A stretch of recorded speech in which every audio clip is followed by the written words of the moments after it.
کوشش کرنا ہی کامیابی ہے۔ یہ جملہ بہت چھوٹا ہے لیکن اس کے اندر پوری زندگی کا راز چھپا ہوا ہے۔ بہت سے لوگ صرف اس لیے ناکام ہو جاتے ہیں کہ وہ کوشش کرنا چھوڑ دیتے ہیں، جبکہ اسلام ہمیں یہ سکھاتا ہے کہ انسان کا کام کوشش کرنا ہے، نتیجہ دینا اللہ تعالیٰ کا کام ہے۔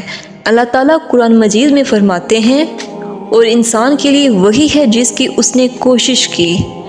یہ آیات ہمیں بتاتی ہے کہ اللہ تعالیٰ انسان کی محنت اور کوشش کو دیکھتے ہیں۔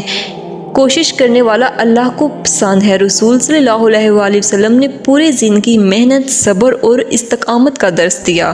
مکہ میں 13 سال تک لوگوں نے آپ صلی اللہ علیہ وآلہ وسلم کو جھٹلایا، تکلیفیں دی، پتھر مارے، راستے میں کانٹے بچھائے، لیکن آپ صلی اللہ علیہ وآلہ وسلم نے دعوت دینا نہیں چھوڑی۔ اگر نبی کریم صلی اللہ علیہ وآلہ وسلم پہلے مشکلات پر ہی رک جاتے تو آج اسلام پوری دنیا میں نہ پہنچتا۔ کامیاب وہ نہیں جو کبھی نہ گرے، بلکہ کامیاب وہ ہے جو ہر بار گر کر دوبارہ کھڑا ہو جائے۔ حضرت نوح علیہ السلام تقریباً 950 سال تک اپنی قوم کو اللہ تعالیٰ کی طرف بلایا۔ اتنی لمبی دعوت کے باوجود بہت کم لوگ ایمان لائے۔ اگر دنیاوی حساب سے دیکھا جائے تو کوئی کہہ سکتا تھا کہ یہ کامیابی نہیں، لیکن اللہ کے نزدیک حضرت نوح علیہ السلام کامیاب تھے، کیوں نہ کہ انہوں نے اپنی ذمہ داری پوری کی۔ یہ ہمیں سکھاتا ہے کہ کامیابی صرف بڑے نتائج کا نام نہیں بلکہ اللہ کی رضا کے لیے مسلسل کوشش کا نام ہے۔ حضرت ابراہیم علیہ السلام نے پوری قوم کے سامنے توحید کی دعوت دی۔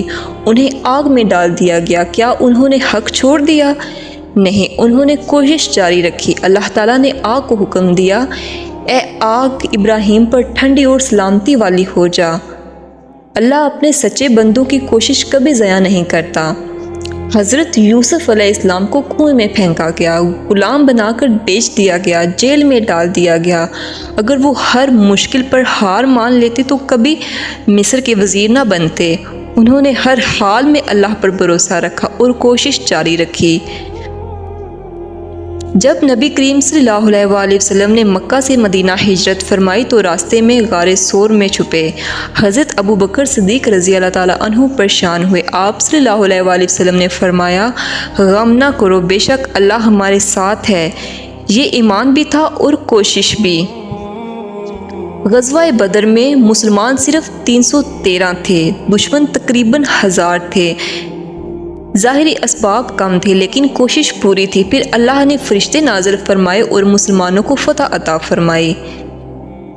ہر کامیاب انسان نے بے شمار کامیابیاں دیکھی ہوتی ہیں۔ طالب علم بار بار کوشش کر کے کامیاب ہوتا ہے، تاجر نقصان کے بعد دوبارہ کاروبار کرتا ہے، کسان بیج بوتا ہے، پھر اللہ سے بارش کی امید رکھتا ہے۔ اگر کسان یہ کہہ دے کہ فصل خود ہی اگ جائے گی تو کبھی فصل نہیں ہوگی۔ شیطان کا سب سے بڑا ہتھیار، شیطان انسان سے کہتا ہے تم سے نہیں ہوگا، تم ناکام ہو، چھوڑ دو، لوگ ہنسیں گے، لیکن اللہ تعالیٰ فرماتے ہیں اللہ کی رحمت سے نا امید نہ ہو۔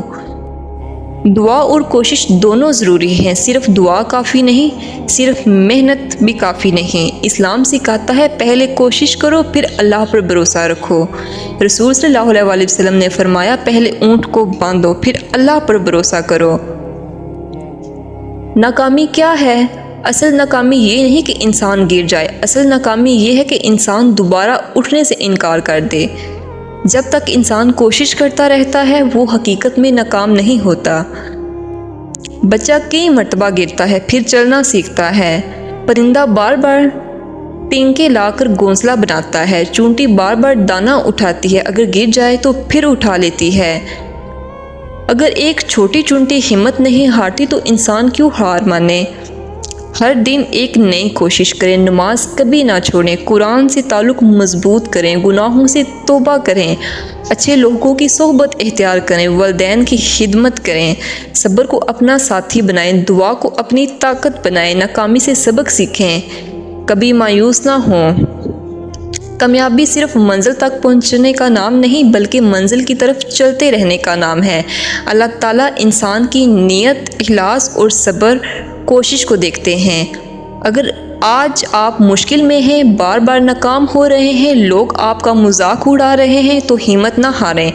ہو سکتا ہے آپ کی اگلی کوشش ہی وہ کوشش ہو جس کے بعد اللہ تعالیٰ آپ کے لیے کامیابی کے دروازے کھول دے۔